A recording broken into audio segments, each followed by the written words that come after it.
Breaking. Philadelphia man turns himself in for City Avenue shooting. After this. What is up, everyone? Philly True Crimes back at you. And y'all, look at this. Breaking. Philadelphia man turns himself in for City Avenue shooting. Tyreese Quinerley, 39, facing charges in April 14th shooting. Here he is right there, big blow up of him. A Philadelphia man is in custody and facing charges in a connection with the alleged gunshot slaying of another man along City Avenue at Lower Merion Township. Tyreese, 39, of the 2700 block of North Dover Street, turned himself in Tuesday and is charged with first and third degree murder, persons not to possess a firearm, and possession of an instrument of crime in connection with the alleged 11 p.m. April 14, 2024 gunshot slaying of Jefferson Shackford near the intersection of City and Cardinal Avenue at Lower Merion. The arrest warrant for Quinerley was announced on Tuesday morning by Montgomery County District Attorney Kevin R. Steele and Lower Merion Township Acting Police Superintendent Eugene J. Pasternak. The DA office announced Tuesday afternoon that Quinerley had turned himself in to LM Police and County Detective just before 2 p.m. and would be arraigned later that day.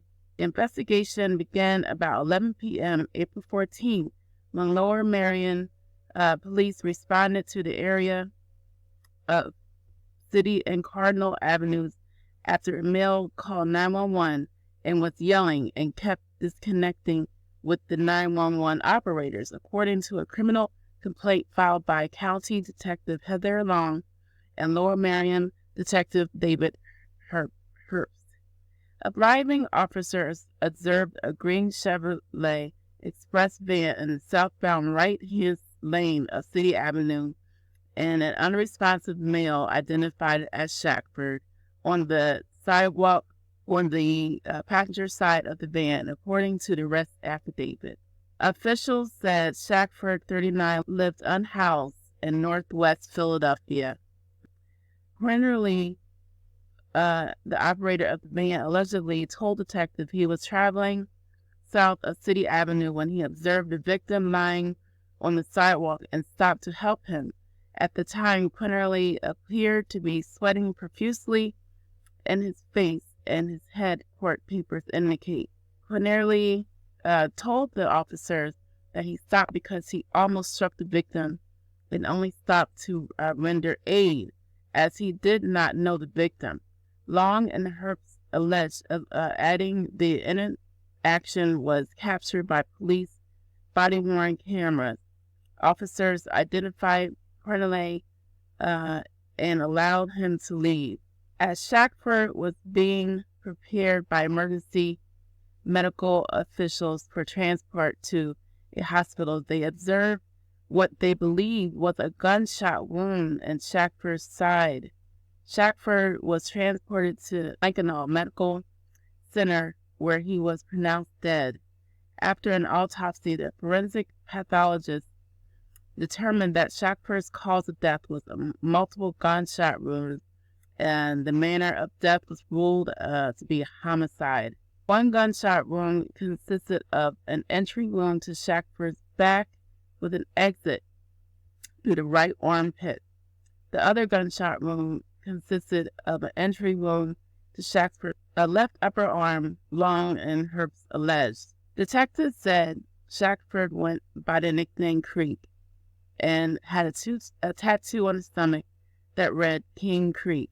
A review of recordings in the 911 call made by Quinerley revealed that Quinerley referred to the victim as Creek as if he knew the victim, according to the criminal complaint. Shackford was found possessing a cell phone. Court documents indicate that detectives found another cell phone discarded near the construction fence about 30 feet from where Shackford was found laying on the sidewalk, and linked that phone to Quinerley. During the investigation, detectives obtained cell phone call detailed records that showed there had been numerous cell phone communications between Shackford and Quinerley on April 13th. Quinerley's phone records also showed that after he called 911, he was talking with a female who was interviewed by detectives. The female witness confirmed that she was talking with Quinerley while the police were at the scene, and she confirmed that Quinerley and Shackford was from the same neighborhood. Detectives also obtained video surveillance of footage from the area and statements from at least 2 witnesses in the area, and determined Quinerley's Chevrolet Express van stopped near City and Cardinal Avenues, where Quinerley allegedly got out of the van, stood near the center of the roadway, and fired 2 gunshots to his vehicle, according to the video surveillance footage, then walked to the passenger side of the vehicle and could be seen removing the victim from the vehicle and placing him on the ground. Long and Herbst alleged. Witnesses told detectives the male driver and shooter was wearing a gray sweatsuit, and they provided a description of to detectives that matched Quinerley's description, which was substantiated by the body-worn police camera that recorded Quinerley when the police made contact with him. After the 911 calls at the scene of the incident, detectives alleged Quinerley has an extensive criminal history, including an arrest and guilty plea to aggravated assault in 2009, an arrest and guilty plea to possession with intent to deliver a controlled substance in 2014 and 2016. These arrests and subsequent guilty pleas make him a person not to possess a firearm, detective alleged in the arrest affidavit. So this is a shame. Guys, what do you think the relationship is between these 2 individuals? This man murdered Shackford cold blood on his own truck, I think it sounds like. And then he tried to say that he didn't know him. What a web. I'm telling you, this poor man, and he was homeless. And then it was told that they knew each other from way back because they even lived in the same area, the same neighborhood. I just can't imagine. Do you think it was drug related? I mean, yeah, I don't know. Do you think it was drug related? I think it had to be. I can't imagine anything else. But this is a sad story. This poor man who had to lose his life. And Tyreese obviously has been in and out of trouble for the longest. So I guess he figured that there was no way around this one. I guess he figured that he was getting caught up in his lies, and he turned himself in. So I guess you can give him a couple points for that, but he definitely deserves to be in jail to murder this man. He obviously had a problem. The man was homeless. Who knows what type of mental capacity he was in. He probably was maybe on drugs, or it's just heartbreaking that these type of things happen. And then he tried to cover it up in first place.